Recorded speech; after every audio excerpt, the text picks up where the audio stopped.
Well, for more on this, I'm joined by Liberal Senator Alex Antic. Senator Antic, I was perplexed when ASIO made mention of a terrorist attack imminent, that we can expect one in the next 12 months, and it was either going to be from Islamic terrorists or far-right terrorists, or to use the appropriate vernacular, the religiously motivated or the ideologically motivated.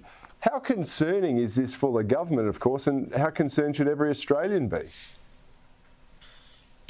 Well, I think we need to start by saying extremism of all sorts should be of concern. I think there's no doubt about that. But I've always found this a little bit interesting in the sense of we talk a lot about Islamic extremism. Of course, we've seen examples of that all over the world, and we talk now about far-right extremism.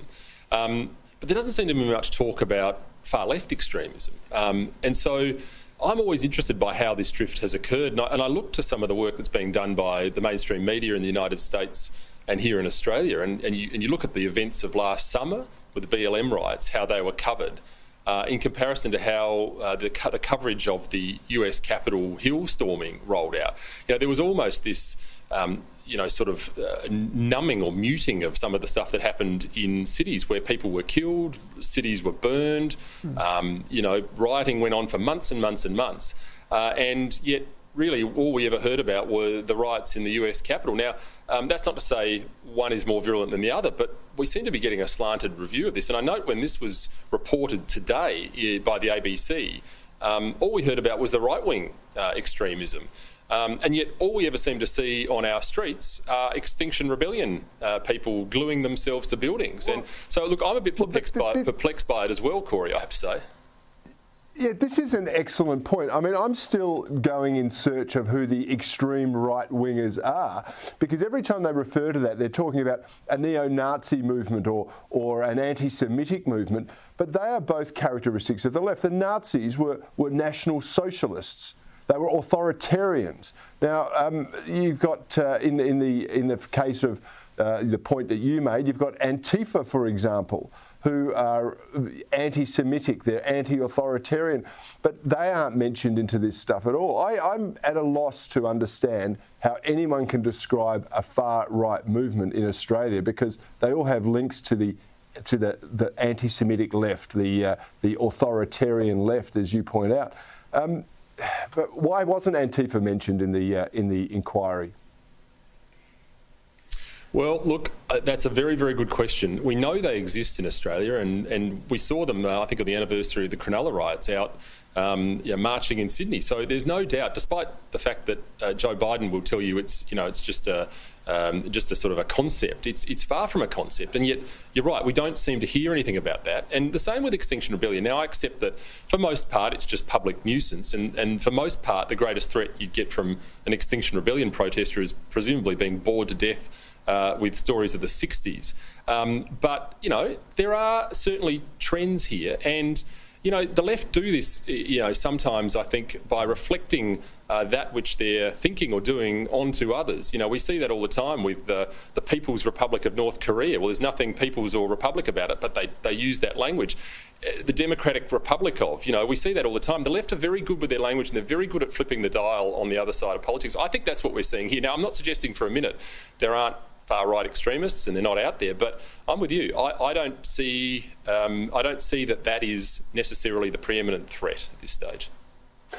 Yeah, well, I agree with that. But what they're doing is the left capture the language, and then they do attack anyone that opposes their views, and they refer to them as extremists or right-wing crazies or tinfoil hat conspiracy theorists.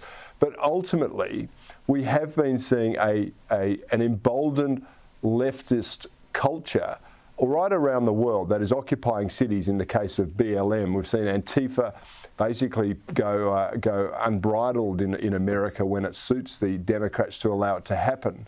And we have, of course, the extreme green movements here that think it's okay to attack buildings, to glue themselves to streets, as you point out. We've also got it in the radical animal activists who invade farms and disrupt legitimate activities. Sure. I mean, these sorts of organised forms of violence are what we should be really concerned about, shouldn't we? Look, I think so. And I think, there's an old saying that when the United States sneezes, Australia catches the cold. Now, using that definition, that terminology, and that concept, you would expect that we would start to see some of this ideology and some of the stuff, sadly, we saw in the US for their last summer, our winter. It's almost inevitable. And in fact, I feel like the left here have been almost itching to find a way to transcribe BLM into an Australian context where that was really a uniquely American movement. So, look, I don't think you can rule out left-wing terrorism. We don't seem to be talking about it in the media, and we don't seem to be talking about it at a political level, but it's a definite concern. Before I let you go, I want to ask this. What should define a terrorism event? We've seen the left take anything that they don't like and classify it, in America particularly, as domestic terrorism. Now, when ASIO said we can probably expect a terrorist event to happen in the country in the next 12 months, is that simply a civil disruption, or are they referring to a mass attack to try and kill lots of people? Where does the definition lie from a political or national security sense?